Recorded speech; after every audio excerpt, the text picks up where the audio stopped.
اور غصے کو کیسے ختم کیا جائے؟ مجھے ہر وقت غصہ آتا ہے جس کی وجہ سے میرا ہر کام خراب ہو جاتا ہے۔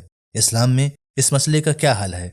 تو غصہ یعنی عربی میں جسے غضب کہا جاتا ہے، حدیث کی روشنی میں غضب دو طرح کا ہوتا ہے، غضب ممدوح اور غضب مذموم۔ غضب ممدوح یعنی جس کی تعریف کی گئی ہے، یعنی غضب ہونا چاہیے، جہاں پر غضب کرنا چاہیے، جہاں پر غصہ کرنا چاہیے، وہ مورد ہے دشمن اسلام کے مقابلے میں غصہ کرنا، تو یہ ایک اچھا غضب ہے۔ لیکن مذموم وہ غصہ ہے کہ جو ہم ایک اپنے برادر مومن کے مقابلے میں غصہ کر رہے ہیں، جو کہ مذموم ہے اور اس کی مذمت کی گئی ہے۔ اور اسی طرح کے غصوں کو کہا گیا ہے کہ یہ غصہ حرام ہے، یہ غصہ صحیح نہیں ہے۔ علماء نے اس کے طریقے اور اس کا علاج بھی بتائے ہیں کہ اس سے کیسے بچا جائے، جس میں سے پہلا تو یہ ہے کہ انسان روز اپنا محاسبہ کرے رات میں، اور اپنے آپ سے، اپنے ضمیر سے اور اپنے نفس سے یہ وعدہ کرے کہ کل ہم غصہ نہیں کریں گے، اور اس کے بعد پھر اس وعدے پر کتنا کھرا اترا، پھر اگلے دن اس کا محاسبہ کرے۔ اس کے بعد پھر حدیث کی روشنی میں بیان ہوا ہے کہ اگر کوئی انسان کو غصہ آتا ہے تو اگر وہ کھڑا ہے تو بیٹھ جائے، اور بیٹھا ہوا ہے تو کھڑا ہو جائے۔ یہاں تک کہ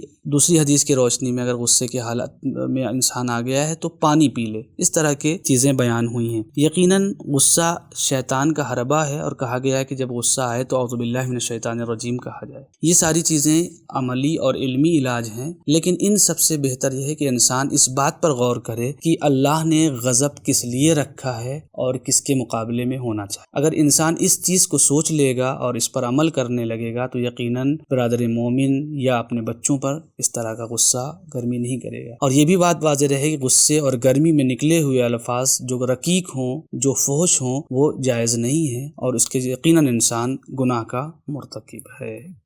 دوستو، ہماری آپ سے گزارش ہے کہ آپ ہمارے چینل کو ضرور سبسکرائب کریں، اپنے دوستوں کو، اپنے رشتہ داروں کو اور دیگر مومنین کو بھی اس چینل کو سبسکرائب کرنے کی دعوت دیں۔ اور اگر آپ کے ذہن میں کوئی سوال موجود ہے تو آپ یہیں کمنٹ باکس میں اپنے سوالات کو پوچھ سکتے ہیں، یا آپ ہمارے دیے گئے انسٹاگرام پیج پر بھی اپنے سوالات کو پوچھ سکتے ہیں۔ اگر آپ کا پرسنل سوال ہے تو آپ ہماری دی گئی ای میل آئی ڈی پر، کہ جو یہاں پر موجود ہے، پرانی آئی ڈی ہماری ڈیلیٹ ہو چکی ہے، لہذا اس نئی ای میل آئی ڈی پر آپ اپنے سوالات کو بھیج سکتے ہیں۔ اگر آپ ہمیں ہیلپ کرنا چاہتے ہیں، مدد کرنا چاہتے ہیں، تو پیٹریون کے ذریعے سے منتھلی ممبرشپ حاصل کر سکتے ہیں۔ پیٹریون کی لنک ڈسکرپشن میں موجود ہے۔ اور اگر اس کے علاوہ کسی اور ذریعے سے آپ ہماری مدد کرنا چاہتے ہیں، ہیلپ کرنا چاہتے ہیں، تو ہمارے اس نمبر پہ ضرور رابطہ کریں۔